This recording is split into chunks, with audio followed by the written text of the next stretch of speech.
Lin Anwan completely ignored Han Yuyang. She merely let out a cold sneer and kept speaking to me, Zhang Yan. Actually, during this time, many friends had advised me not to get back together with you. Told me to cut my losses in time. They all thought you no longer deserved me. Do you know how many people tried to persuade me to break up with you every single day before? And yet, I still thought of the love we once shared and tolerated you again and again. I really don't understand what exactly you ate wrong, or whose nonsense you listened to, that made you take the initiative to break up with me. Everyone knew how lucky you were. Only you didn't know how to cherish it at all. Lin Anwan kept rambling on and on. Yes, now his social standing far surpasses mine. So he repeatedly emphasized that between us, there was no equality in our relationship. He stayed with me only because he still remembered our old days together. Before, when he said those things, I always thought it was just emotional talk between us. It wasn't until later that I realized he meant every word. In his eyes, the reason we hadn't broken up yet was for benefits, old ties, out of charity, but never for love. Just as I was about to speak, a friend's voice came from the side. Jung, who are these two? My friend had arrived. I finally breathed a sigh of relief. After a moment's thought, I replied that they were former colleagues, whom I happened to run into previously when Lin Anwan took me out. He never wanted to introduce me as his boyfriend. He often just said I was his colleague.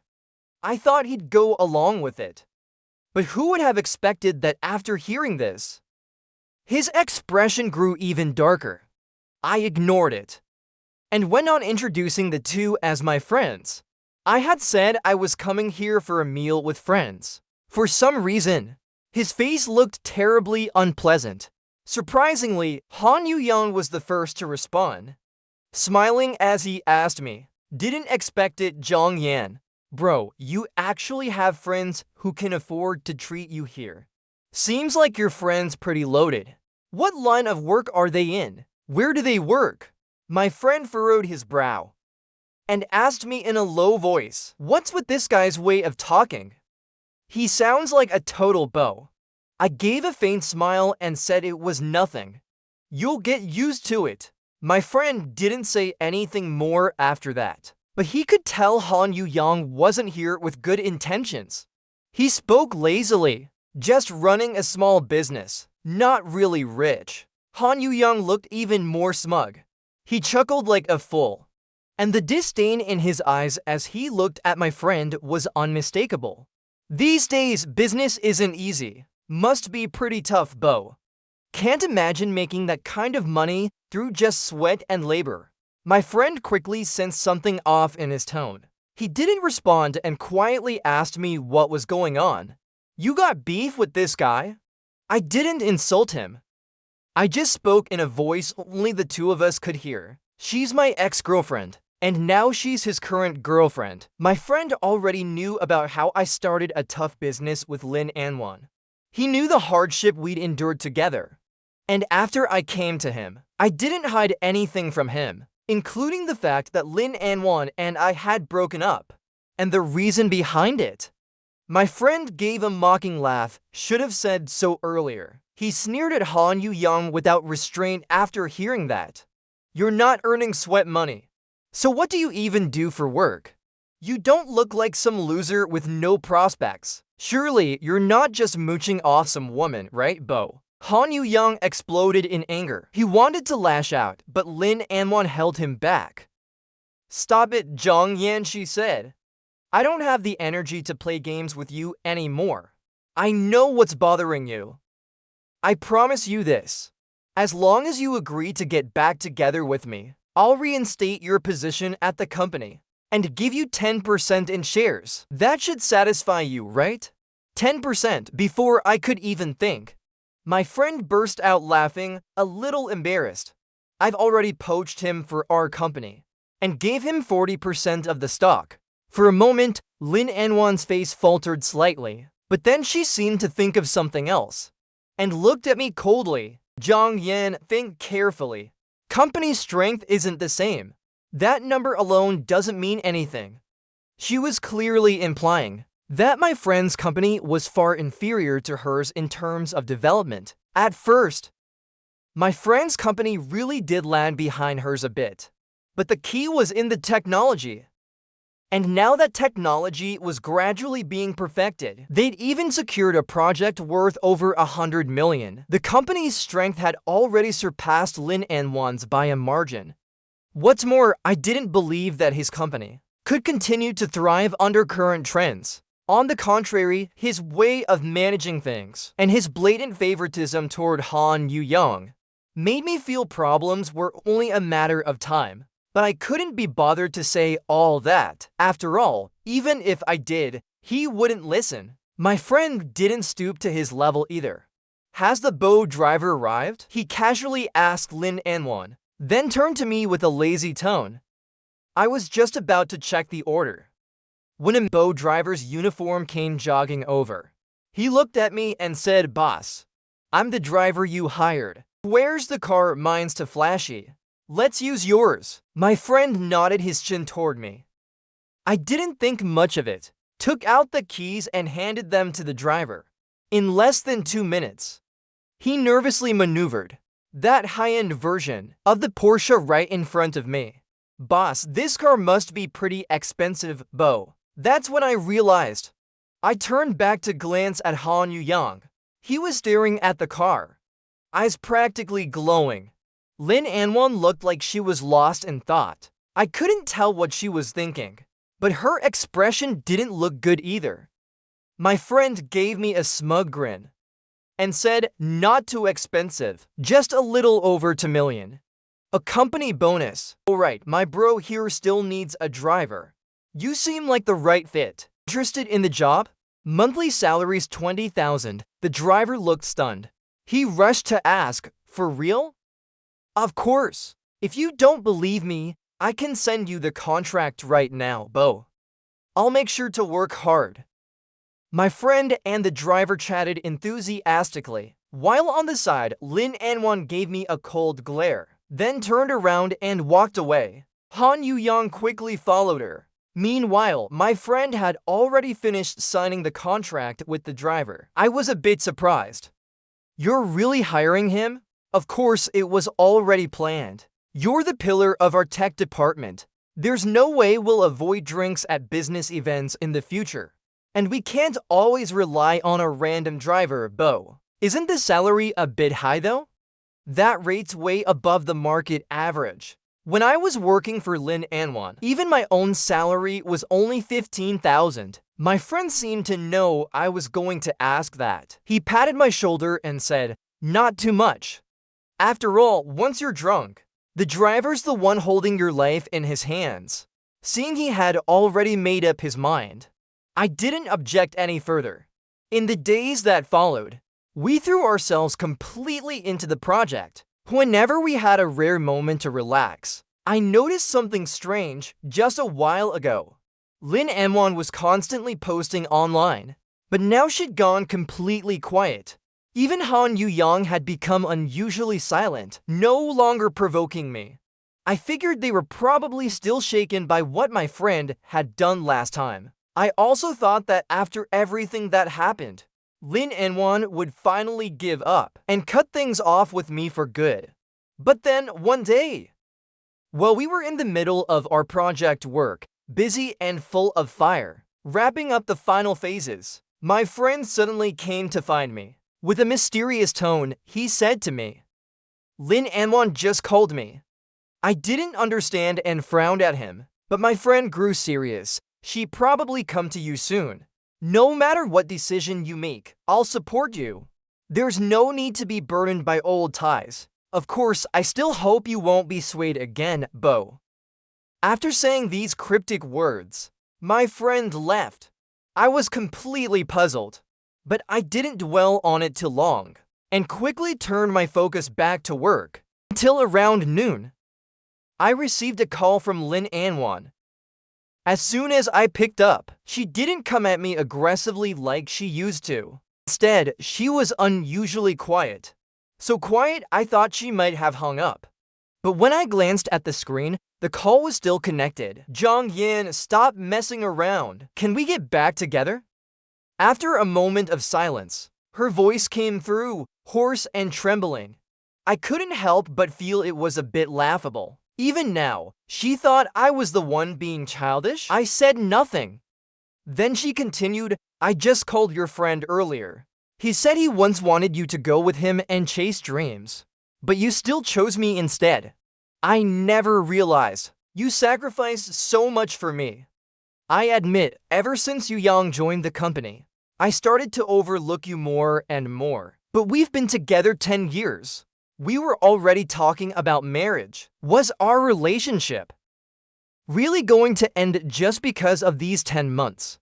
His voice was choked with emotion, as if he couldn't utter another word. I paused for a moment. Memories of the past 10 years surfaced. We had been plain, but always relied on each other. Whenever trouble came, we encouraged one another. When thorns appeared in our path, we held hands and pushed through the pain. There was a time when Vera brought in investors. I was forced to down 3 large bottles of white liquor. By the time the event ended, I could barely walk. Just before passing out, I saw Allinone in tears, holding me up, struggling to dial 911. When I woke up, I was in the hospital, staring at his frail body. I couldn't imagine how he had supported me until the ambulance arrived. I was hospitalized for 7 days. He juggled work at the company while taking care of me. Back then, he must have truly loved me. My thoughts snapped back to the present. I was just about to speak, when suddenly I heard Harry Han's voice from the other end of the line. Ryan Zhang, please forgive President Lin. I'm really sorry for misleading you these past few days, but I truly had no other intentions. If it makes you uncomfortable, I'll resign tomorrow and never appear in front of you again. This time, Alan Lin didn't stop him, as if silently agreeing to his words. A mess of feelings swirled in my chest. That statement sounded like my relationship was being forcibly dismantled, as if I was the third party interfering between them. So what if they broke up? So what if he resigned? Eventually, Harry Han would become the unreachable white moonbow in his heart. Time would only intensify that emotion, making their love seem even more beautiful. And then one day, it would explode, more violently than ever. I let out a mocking laugh. Or maybe I can agree to it, but on one condition. Say it. Alan Lin's voice sounded like he was cutting into his own wrist. I faintly curled my lips. Give me half the shares of the company, and half of your personal assets. I knew Alan Lin would never agree to it, because those shares and that wealth were the reason Harry Han stayed with him. As expected, there was nearly 5 minutes of silence from Alan Lin's end. In the end, it was Harry Han who couldn't hold back anymore. He blurted out in anger, Ryan Zhang, your condition is way too much. You're taking away a girl. And building this company wasn't easy. You think just by moving your lips, you can take away half the assets. As a man, don't you find that shameful? I couldn't be bothered to expose his intentions and return to the mansion. Alan Lin, we're both adults. There's gain and there's loss. You want to have it all handed to you, while losing absolutely nothing. Why should all the benefits go to you alone? Think clearly about what you want to choose. I'll give you 3 days. After I said that, I hung up immediately. I thought Alan Lin would give up. But in the evening, he called again. He said half was too much. Asked if I'd consider taking 20% instead. I told him straight half means half, not a single percent less. If he couldn't give that, then don't bother calling again. Still, this whole thing puzzled me. Alan Lin didn't seem like he wanted to break up. But wasn't it he who brought it up in the first place? That night at the hotel, he said he didn't want people overthinking things. But it was me who initiated the breakup. Even so, that reason didn't seem enough to make him act this way. I didn't dwell on it too much. 3 days passed and allinone never reached out again. The project was wrapping up, and the final tasks were coming together. On the day the work passed inspection, a friend invited us to a celebration dinner. At the party, everyone let loose. We got home around dawn. I had just finished washing up and laid down to sleep when allinone called again. My peaceful dream was disturbed. Annoyed, I was ready to hang up. But my vision was still hazy from the drinks, and I accidentally hit the answer button. Hello, are you Mr. Jiang's boyfriend? Miss Lin drank too much at our place. She refuses to go home no matter what. We found your number in her phone. We're worried something might happen. Could you come pick her up? I sobered up a little at that. Sorry, I said. Please find someone else. But Miss Lin insisted it had to be you. She said you had to come get her. She even said if anything happened to her, you'd be the one held responsible. The person on the other end sounded increasingly anxious. I chuckled at that. Sat up and said, all right then, send me the location. The voice on the other end suddenly sounded relieved and happy. After hanging up, they added my contact info right away and sent a location pin. I glanced over at the airplane icon and pressed the emergency contact button, telling the dispatcher the situation and location in red. My phone was on silent, and I slept through the whole night. When I finally woke up, I saw allinone had called me over a dozen times and sent me dozens of messages. At first, he was shocked that I called the police.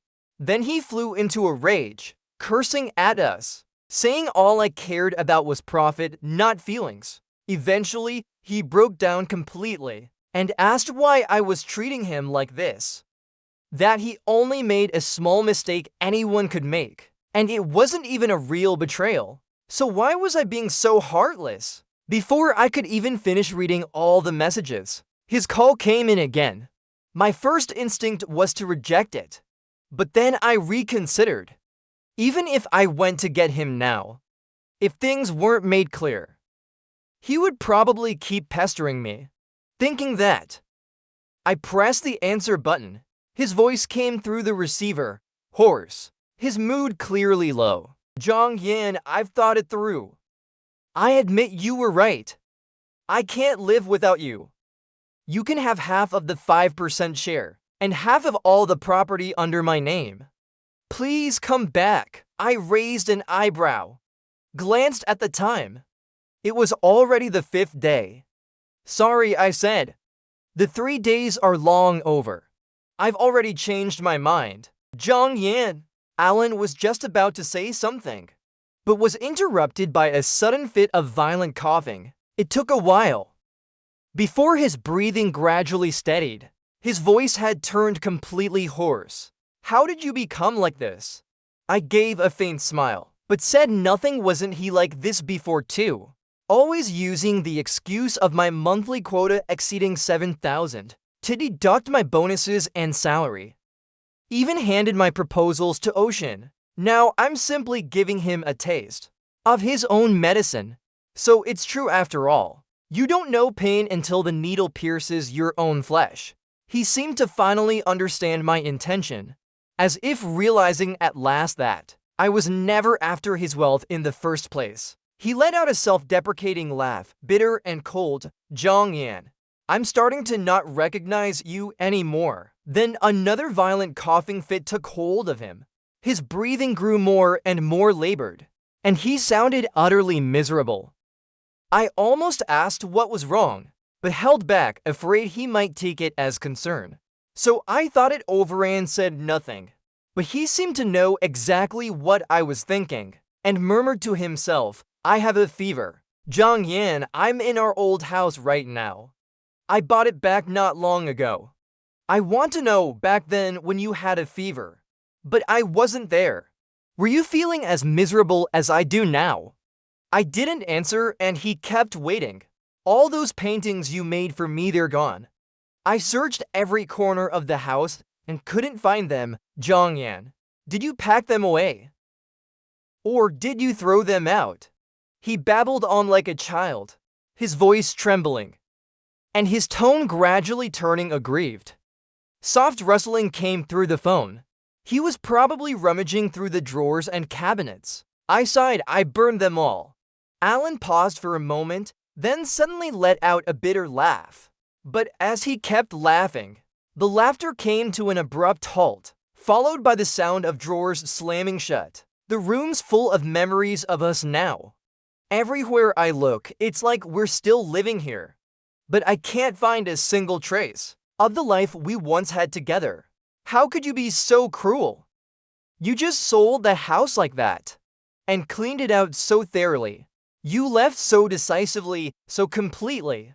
What am I supposed to do now? The house in the suburbs. I've already erased Han Yu-yong's name from it. I really wanted to make it up to you. Why won't you even give me that chance? His sobs grew louder. His voice was almost completely hoarse. In the past, my heart would have ached already. I couldn't stand to see him sad or see him like this. But now I understood clearly. He wasn't truly sorry. He was just sick and emotionally fragile because of it, that's all. Even if he had another chance, he might still walk the same path as before. Don't push yourself anymore. Let Han Yu-yong take you to the hospital, Bo. I still have work. I'm hanging up now, I said, and didn't wait for his reply. I just ended the call. When I made the decision to let go back then, I never intended to turn back. Whether he's doing well or not now has nothing to do with me anymore. I got up to wash and get ready, then drove to the office. And as soon as I arrived at the entrance, I sensed a lively buzz inside. The moment I walked in, the place was filled with joy. Before I could ask anything, they called me over. My friend grabbed my hand excitedly. Beaming with joy, he said, "Our previous project for the client just went live. 80 million views in just 2 hours. They're absolutely thrilled. They've already decided to sign a long-term contract with us. This client is quite famous in the industry. Securing a long-term deal with them is truly something incredible." That month, my friend gave everyone on the project a raise. Everyone was fired up even more. I used my share of the bonus and the money from selling the old house to buy a new place here. This time, I picked the house according to my own tastes. It was farther from the city center, right next to a vast, glimmering lake. When I looked out the window, the view was truly beautiful. I made time to design the interior layout myself again. That previous house had also been entirely my design. Back then, Alan didn't like the graffiti designs from others, and I happened to know his preferences well. So I enrolled in a 2-month interior design class, and under Alan's picky supervision, made countless revisions until that house looked the way it does now. Not to boast, but that house really matched Alan's tastes perfectly.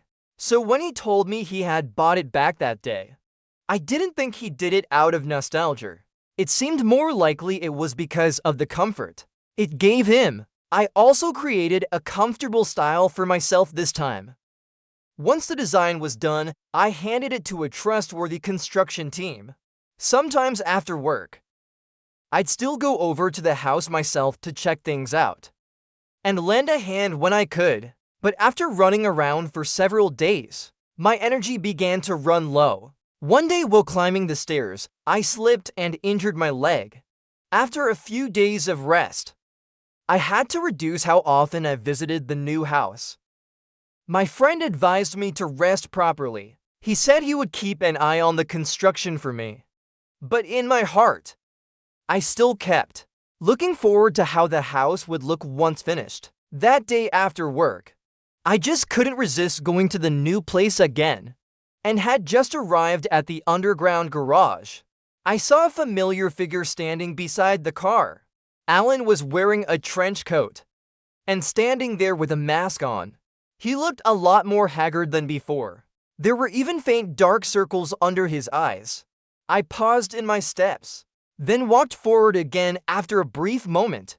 "What are you doing here?" I asked. I wasn't surprised that he managed to find this place. He had quite a wide network of contacts.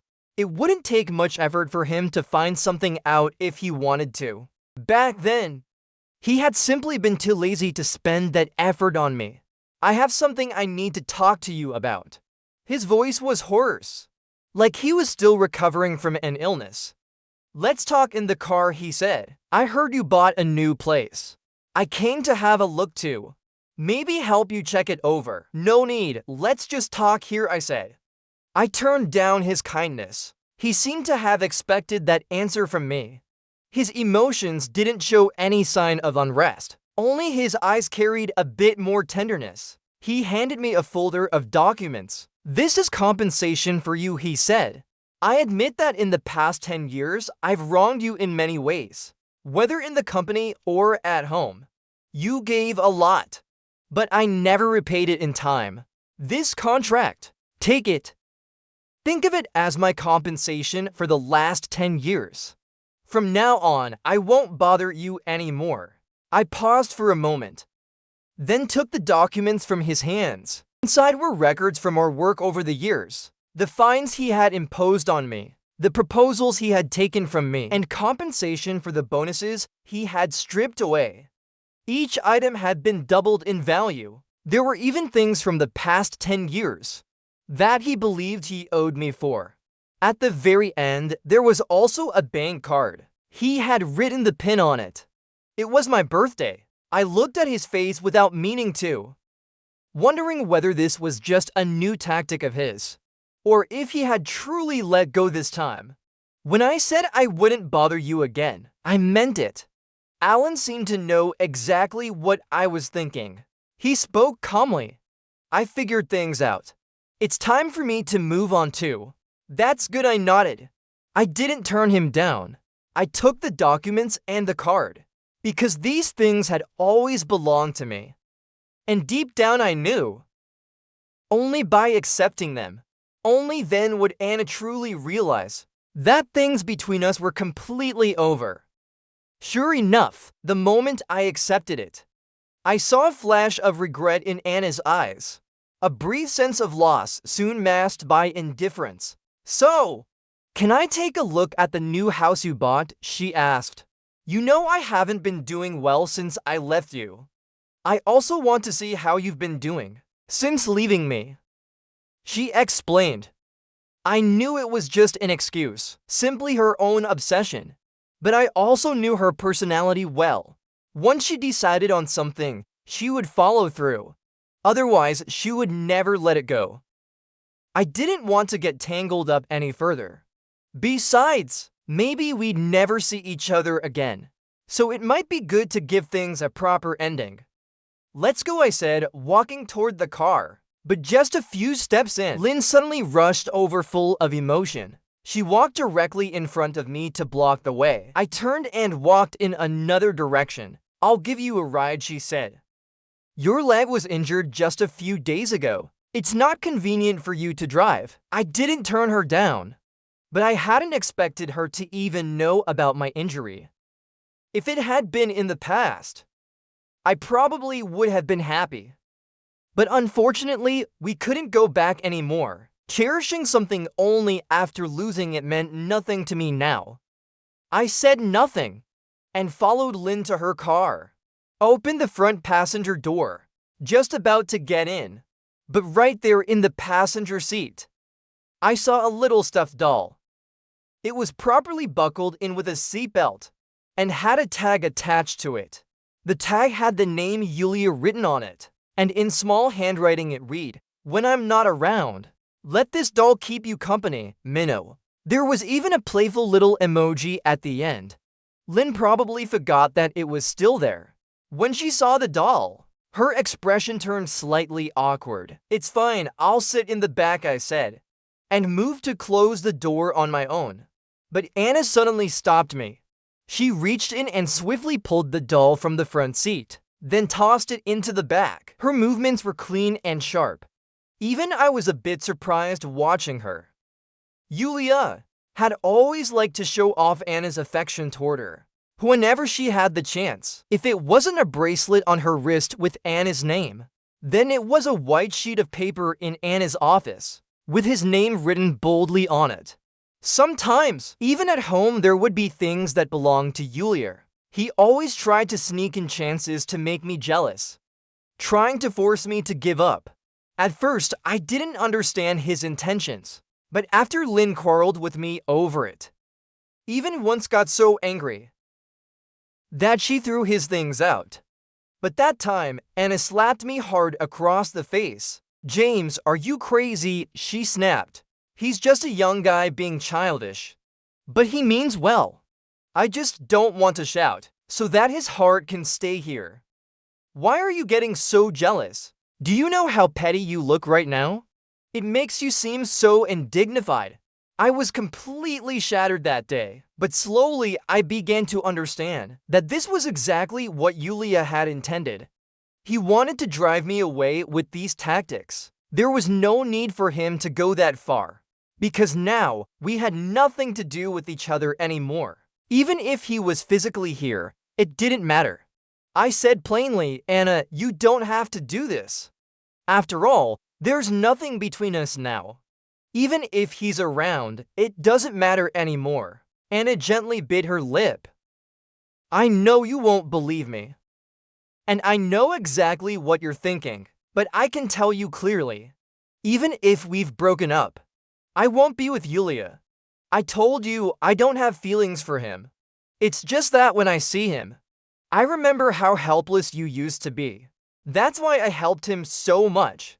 I couldn't help but scoff at her self-righteous words. Maybe I would have believed her, but did she forget that when she wrote those sentimental essays under a pen name, with words full of compassion leaning toward the ocean, I too was now just as helpless as I used to be. "There's no point in saying all this anymore. Let's go," I said. I turned around, but Lynn suddenly looked like she remembered something. "I was planning to tell Yulia to move out," she said. Before she could finish her sentence, we heard the loud crash of a lunchbox hitting the floor behind us. And right after that, came Yulia's voice, thick with bitterness and refusal. "Mr. Lin, weren't you sick? Why are you here?" I turned around and happened to see Yulia standing not far away, frozen like the sea, his face full of surprise and a hint of hurt. At his feet was a crushed thermos, clearly smashed, and porridge spilled all over the ground. It looked like a complete mess, but whether it was genuine emotion or just an act, I couldn't really tell. I raised an eyebrow, glanced to the side. Lynn's face next to me looked like she'd just been caught in the act. She panicked for a moment, then quickly recovered her usual composure. Seeing this, I realized his words just now were clearly one-sided wishful thinking, but in his heart, he obviously didn't think so. "Why are you here?" Anna asked calmly, her voice steady. Yulia looked wronged. "You were so seriously ill the other day. I was really worried, so I made some porridge. I just wanted to keep taking care of you, but the moment I got downstairs, I saw you driving away. I didn't know where you were going. I was worried, so I followed you. But now, it seems like they don't need me anymore," he said, with a look of grievance. He squatted down to clean up the spilled thermos and porridge, looking like he'd suffered a deep blow. Anna's expression turned complicated. She seemed like she wanted to say something, but Yulia interrupted her. "Mr. Lin, I understand him. I also hope you and James can get back together. You being good to him is how it should be. I was the one being immature. I'll leave you to it then. I'll finish cleaning up and head out." As he said this, he deliberately glanced at the stuffed bear, tossed in the back seat of the car, lowered his head, and continued to clean up the mess on the ground. Seeing him act so considerate, Anna seemed to be struggling inside. Her feet shifted slightly, but in the end she stayed still. "You should go back first," she said. "I'll have someone come clean up later." "No need," Yulia shook his head. "Miss Lin, you don't need to care about me. I'm not the same anymore. Not that little boy who needed your care when you were sick recently. I took care of you for days. I know how to clean up now." The moment he mentioned taking care of her, Anna's expression clearly became tinged with guilt. But he still forcibly turned his gaze away. "Get in the car," he said as he opened the door. I didn't get in. Instead, I told him directly, "I'll drive myself there. Go take care of him. We've already broken up. There's no need to put on a show in front of me." After I finished speaking, I clearly saw a flicker of delight flash through Yulia's eyes. Just for a brief moment, he looked over at us. But the words that came out of his mouth were filled with innocence. "You broke up? Why? Is James still mad at me? Did I come at a bad time? It has nothing to do with you. We separated on good terms." Anna said that and looked at me. "I told you I'd take you there. No matter what happens today. I'll keep my promise." The moment he finished his sentence, Yulia suddenly groaned in pain, clutched his chest and collapsed to the ground. "Yulia, what's wrong?" Anna's face changed instantly. Without hesitation, she rushed forward and helped him up. Her eyes filled with concern. Yulia's face was pale as he lay on the ground without speaking. Anna grew more and more anxious. She lifted him up and hurried to the car.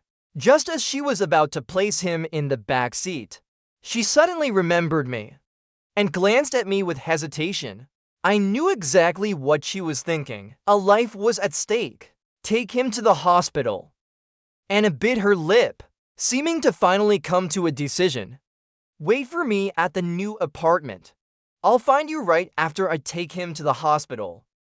After she said that, she helped Yulia into the car, then got into the driver's seat herself, watching the car speed off.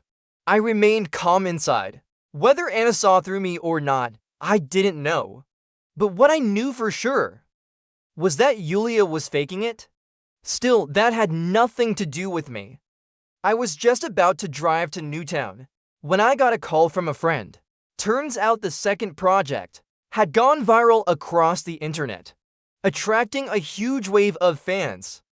Now some foreign companies were interested in discussing collaboration. My friend wanted me to join him on a business trip at the last minute. I agreed without hesitation. I turned the car around directly and headed to the airport. The plan was very sudden. As soon as we landed, we immediately got to work organizing the presentation materials to ensure smooth communication with the other party.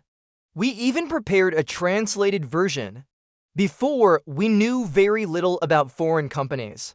To avoid messing up, we had to race against time to prepare, presenting every advantage of the company in detail. My friend and I worked so hard that we only slept for hours a day. Sometimes we even fell asleep standing up. Fortunately, hard work paid off in the end. After the meeting ended, the translator informed us the other party thought we were well prepared. The proposal was complete and agreed to cooperate with us. My friend was so happy he hugged me tightly. That night, we finally had a good sleep. I hadn't really checked my messages these days. Only then did I realize Anna had sent me a lot of messages and called many times. That was when I first came abroad. Anna said he was downstairs at the new apartment, asking why I wasn't there. I didn't expect he would really come to find me. After all, whenever something happened with Yulia, he would just push me out of his mind. Thinking it over, I didn't reply. It had been so long anyway. He probably didn't care anymore. Besides, we were no longer connected. Talking about this was meaningless. My friend and I toured around abroad some more, visited the recommended local sites, and then returned home. By the time we got to the airport, it was late at night. After parting ways with my friend, we each went home. I had just laid back on my big bed when loud knocking came from outside the door. The sound echoed noisily down the empty hallway, like someone venting their anger. I thought it was an enemy coming to cause trouble. I angrily went to open the door. But as soon as it opened, a figure suddenly lunged at me. I couldn't avoid it, and the bright spill in my cup made me stumble backwards several steps. The heavy smell of alcohol mixed with a familiar scent hit me. Who else could it be but Anna? I felt helpless. What are you doing here again? I thought we said it was over. Anna smirked and said, "It's really over now. I'm done with it. I got together with Harry. Are you happy now?" He looked at me with a lonely expression. Maybe he still wanted to see a trace of emotion on my face, be it nervousness or some other feeling. But I disappointed him again. He and Harry being together was exactly what I expected. I didn't care about his love life at all. Then why did you come here? Drinking so much in the middle of the night and showing up. Does your boyfriend know? I'll call him to come pick you up. I'm too lazy to cause trouble. I took out my phone about to call Harry, but Anna suddenly snapped like she was furious.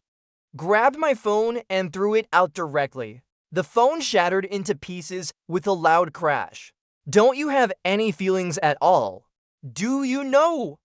That day I waited for you the whole night. But you stood me up, just to bet against me. You even flew abroad. He laughed crazily, pointing at me, swaying his body and mocking me. You're such a big liar. Now I really regret ever being with you. If I'd known you were so cold-blooded, we should have broken up back then. Frightened to the point of hysteria, Anna behind the scenes. I was worried it might disturb the neighbors, but also afraid things would get worse if I closed the door. Fortunately, at this moment, Harry rushed over hurriedly. He glared fiercely at me, then pitifully grabbed Anna's arm. Pathetic nonsense. Anna, you've had too much to drink. Let me take you home, okay? Seeing Harry, Anna seemed to regain a bit of composure, calmed down somewhat. He looked at me deeply once more, then turned around, slowly went downstairs with Harry's support. Since then, I rarely heard news about Anna. Harry would occasionally post their sweet moments, but often the posts were deleted within minutes. Soon after, his account was deactivated. From what I heard from friends, Anna's company hasn't been doing well lately. Because of his negligence in management, there was internal turmoil in the company. On top of that, Harry would leave in July, and a large number of employees resigned from Anna's company. I wanted to stop the course of events, but it was already too late. Some colleagues I was close to even came to me and my friend. They had once worked on projects with our company. My friend and I, without telling each other, all decided to keep them from their mouths. I also heard some of Anna's private panic. Apparently, she and Harry argued frequently, sometimes even in the office, arguing openly in front of everyone. At first, Harry would apologize proactively, but after 2 or 3 times, he dared to slam the table and confront Anna. Once it got completely out of control, Harry's last-minute plan for the client caused the company to lose tens of thousands. Anna flew into a rage and fired Harry on the spot. But they still seemed to be living together, though their relationship got worse. Once I saw them go to the hospital, probably from frostbite. Even the colleagues sighed, thankful my mind was clear, stopping the loss in time. After all, Anna's company is very different now, and the company's situation is much worse than before. Fortunately, I stepped out just in time. Otherwise, who knows how I'd be trapped in that vicious cycle. I didn't say much. Anna came this far step by step. Success and failure both depended on her. Once she took the wrong path, she never intended to turn back. During this time, my friend's company was booming. The foreign project was successfully wrapped up, and they signed a new contract. In just 3 short months, they achieved what was originally planned for a whole year. In the next few days, my friend and I discussed expanding the business. We agreed on the idea, but after considering many factors, we gave up. After a few days of discussion, the new plan was still undecided. We even had some arguments. But my friend was different from Anna. He wasn't so stubborn. When I used to have conflicts working with Anna, she insisted on doing things her way, right or wrong. Otherwise, the plan couldn't be implemented. It had to be shelved. But my friend would listen carefully to my opinions. Even when I raised objections, our conflicts matured more and more through clashes. That day, after another argument with my friend, I returned home exhausted. The new apartment was fully renovated, ready to move in. I sank into the bathtub, feeling much more relaxed all over, as I pondered how to move things forward. The phone rang. I wiped my hands, picked up the phone. The caller ID showed Anna. I raised an eyebrow slightly. The last time we met was half a year ago, since the day he was taken away by Harry. I hadn't seen him since. Sometimes at business banquets, we would just greet briefly before turning away. But after each meeting, I could always feel Harry's burning and malicious gaze. I could understand. It was the malice of the present lover toward the ex. But after all this time, Anna was already by his side, and he still held a grudge that I could not understand. Wondering what he wanted to say, I still answered the call. He said his water pipe at home was broken. Could I come help fix it? The moment he answered, I heard his hoarse voice, as if he had just been crying. I was a little curious, not understanding why he would contact me. In the past, whenever something broke at home, no matter what I was busy with, he would rush back to fix it. But now that we had broken up, it wasn't appropriate for him to contact me. After a few seconds of silence, Anna finally said, "Did I break up with Harry a few days ago? And the company also fired him. We hardly had any contact anymore." I was a bit surprised. Before I could ask, his voice choked up. I already tried calling a repairman, but it was too late. I know you don't want to see me now, but I really have no other way. It's too late and I don't know who else to ask. He sobbed twice, his tone desperate. The sharp sound of wind came from outside. I keenly sensed something was wrong. "Where are you now?" Anna took half an hour before reaching the rooftop. I couldn't help but recall when we first started the company. Because of decision problems, the company suffered heavy losses. Anna's spirit was almost broken. She woke up in the middle of the night and climbed onto the windowsill. Luckily, I noticed it in time. Otherwise, the consequences would have been unimaginable. I thought she was rational enough. Never expected she would do something so foolish. If I didn't know, of course, I wouldn't have contacted him proactively. But now knowing he might be in danger, I simply couldn't stand by and do nothing. After thinking for a moment, I sighed. "Wait for me, I'll quickly change clothes." I drove back to this familiar place. As soon as I opened the door, I saw Anna with terror-red eyes. The water pipe had burst. Water was all over the floor. I took off my shoes and walked in. Found it was just a loose joint. I twisted it a few times with my tool and fixed it. The community had good waterproofing. No need to worry about flooding the downstairs. Just clean up the water properly. After reminding her a few times, I stood up to leave. But after only a few steps, a pair of hands suddenly wrapped tightly around my waist. "Jason, do you still have feelings for me?" she asked. "Otherwise, you wouldn't have come here." "Sorry, it was my fault before. I know my mistakes now. Can we go back to how we were?" She leaned on me, crying and smoking behind my back. I was a little annoyed. Pushed his hands away. "You're mistaken. I'm not here volunteering. The repair fee is 100. Alipay or WeChat?" Anna looked at me. Her lips trembled. After a moment, she finally took her phone out of her pocket, transferred two payments to me. One of them was an extra 10,000. I transferred the excess money back to her, showing her the screen. "Now it's settled." "Settled," she repeating my words. Then she gave a bitter smile. I ignored her afterward. and left the community directly. Outside, I encountered a stray cat. I took 100 yuan and bought a sausage from the nearby supermarket, placed it in front of the cat. Then I finally drove home. Soon I understood. Anna had also let go. A month after the project launched, I received a lawsuit from his company. The evidence was complete. Besides the receipt evidence and transfer records, there was also a video. It was recorded on the day I fixed Anna's water pipe. The video was edited, only showing me searching for tools in the room.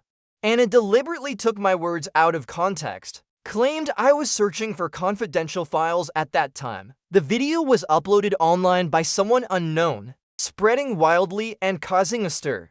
The project was popular. Many people disliked it. They spread rumors aggressively. The onlookers didn't understand the truth.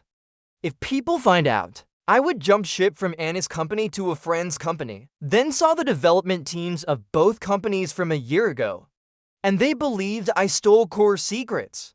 Everyone followed suit, shouting insults. Some even wanted to despise me. I was taken to the police station, met Anna late at night, saw the look in his eyes. Avoiding my gaze, I understood. Maybe you and Henry never broke up. Is that so? The person who stole the secrets causing the company near bankruptcy actually was Henry. That day you lied to me about the broken water pipe. It was actually to make me part of your plan. I was full of doubts. At the villa that time, I noticed many strange things, like the men's slippers at the entrance, cigarette butts in the bathroom trash can, blue velvet curtains hanging on the window, which he hated the most. At first, I didn't think much about the curtains. Assumed after he got together with Henry, his temper had changed. But now it seems some things don't change. Anna was filled with bitterness. I didn't want it to be like this. He was younger than me, still had many chances. I couldn't destroy him because of one wrong thought. What about me? What should I say? I've been with you for 9 years, helped you so much, and you can just destroy me without remorse? Anna, don't you really remember how I pulled you out of the mud? Anna's body slightly trembled. He instinctively shifted his weight. He came from the mountains, where sons were favored over daughters. Any mistake would bring beatings from his parents. He got into university, but was forced back to marry. I took all my money, bought off his ties to his family. At the moment of freedom, he cried and hugged me, saying we must depend on each other from now on. But now he abandons me for someone else and pushes me into the abyss because of that person's mistakes. I still looked at him with the last shred of hope. Cold, feigned foolish words from his crimson lips. Just consider it my fault, he said. Then he turned and walked away, watching his back. The last trace of affection I had for him vanished completely. He didn't know the one about to be thrown into the abyss next was him, not me. A week later, the trial began as scheduled. My friend's company was well known. The matter had escalated greatly. The judge was live streaming online. The anxious lawyer presented all the evidence, relentlessly, trying to trap me with every word. Anna sat beside me, silent, not daring to even look at me. Henry sat in the audience. His gaze on me was once again proud and mocking, as if he was certain I would lose. But when my friend presented the prepared evidence, both of them were stunned. My friend also played a recording of Anna and Henry's conversation, clear and unmistakable. The entire courtroom knew their scheme, knew Henry betrayed the company's secrets, causing the company to lose development opportunities and be burdened with huge penalties. In the recording, Henry cried out to Ms. Anna, "I'm still young, and your womb carries my child. Do you really want to see our child born without a father? I know I was wrong. You can hit me, scold me, even kill me, but please don't leave me." Then came the sound of a slap. It sounded more like Henry holding Anna's wrist, slapping his own face. After all, he was skilled at such fake suffering. Henry sat in the audience. His proud expression vanished. He couldn't sit still any longer. This recording couldn't be fake. It was their downfall. He snarled, trying to grab the recording. But before leaving his seat, staff pinned him down immediately. "I will only help you this once." Anna's cold and ruthless voice echoed. The courtroom sighed in shock. Many people cursed loudly. I looked toward Anna. He seemed to have already guessed this outcome. His face turned pale. He didn't make any extreme moves. The judge looked at Anna, asking if she confirmed the authenticity of the recording and if there was any evidence to refute it. Everyone in the courtroom looked at him, waiting for his next move. Henry's eyes were bloodshot, urgently asking Anna to clarify the facts, claiming the recording was fake. Anna slowly stood up and walked toward Henry. The staff saw his calm mood, so they didn't intervene much. Henry thought she wanted to discuss a strategy. He sighed with relief. His expression brightened with excitement. Lowering his voice, he said, "Hurry and find a way to clear this up. Tell them this recording is fake. You need to be rational. You and James have already broken up. Don't hold on anymore." Before he finished speaking, Anna grabbed his hand and fiercely slapped him. Her voice clear and firm. "The recording is real. I admit it was me who maliciously slandered James." Everyone there heard clearly. The live chat suddenly flooded with messages again, cursing Anna and Henry loudly. Henry completely broke down, his eyes blood red. He struggled hysterically trying to grab Anna, but was helpless. Finally, the staff pressed him firmly to the ground. Anna walked over to me. At the scene, she asked why I had prepared in advance. I remained calm and told her the whole story. It turned out that shortly after I left Anna, my friend had already discovered their scheme and warned me to be careful. That day when I went to Anna's place to fix the plumbing, I knew I might fall into their trap, but I went anyway. After the project exploded in success, my friend and I planned to acquire Anna's company, but there was never a good chance. Then Anna delivered one. It was the perfect opportunity. I was hesitant at first, but Anna's complete indifference that day made me resolute. I spoke every word quietly. Anna smiled calmly. "So that's how it is." Looking at her smile, I felt a chill down my spine. I instinctively sensed that something was wrong. A blinding flash of light pierced through. I saw Lynn secretly holding a razor blade in her hand. Just as I was about to make a move, she suddenly turned around with lightning speed. Her hand rose, the blade fell. In the next second, Hanyu, who had just been hysterical, had her throat slit. Her eyes widened as she collapsed in a pool of blood. The staff never expected her to act like a wild animal. They realized it late and tried to stop her, but it was already over. Lynn, without any hesitation, slit her own wrist. As she fell, she lifted her head and gave me a gentle smile, as if to say, "This is the last time. Let me help you." The scene descended into utter chaos. Someone called an ambulance. Soon, both were taken to the hospital. Hanyu died after failed emergency treatment. Lynn had lost too much blood, but fortunately, they managed to save her. However, the child in her belly could not be kept. She was arrested by the police for intentional homicide and sent to prison. She was sentenced to death. After public opinion online reversed, a friend who had planned to acquire Lynn's company eventually gave up on the idea. He agreed with me. That kind of approach was immoral. In the end, we still chose to advance step by step, slowly moving toward our goal. What was strange was, that very day, Lynn's lawyer came to find me, saying she had made a will, transferring all her shares and property. After Hanyu's death, I had full control over everything. I thought it over and changed the name of the company, transformed its nature. Now our services were aimed at all companies, helping them investigate the true background of employees on blacklists. And the fee was very low. Even the smallest company could place an order.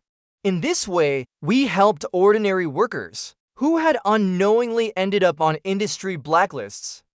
I stood atop the once glorious building, looking down beneath my feet. From then on, life went smoothly for me, and my career flourished. From Lynn's perspective, after breaking up with me, she lived each day in anxiety and regret. She admitted she had favored Han Yu and Yang Liu, but the one she truly loved the most was me. She never thought that love and favoritism had to conflict. When Han Yu asked when they'd break up, she brushed it off and said, "Just wait a little longer." He knew Han Yu Yang would wait for me and wouldn't break up with him.